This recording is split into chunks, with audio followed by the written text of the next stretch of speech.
Hi, I'm Nick from Tabletop Duo, and today we'll learn how to play Scrabble Slam. Setup.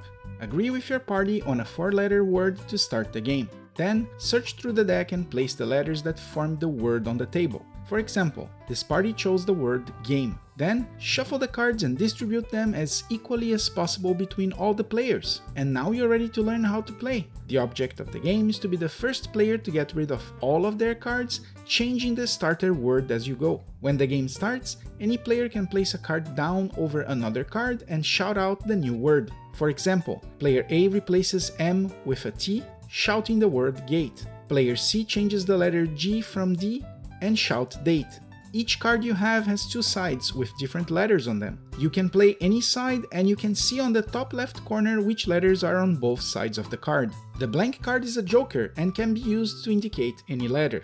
Note that nouns, names, and acronyms are not allowed. If anyone in your team thinks a word is not acceptable, they must shout time out and the group must decide if it's valid. Also note that words can be repeated during the game, but players may not place the same letter on top of another. One letter must change every time.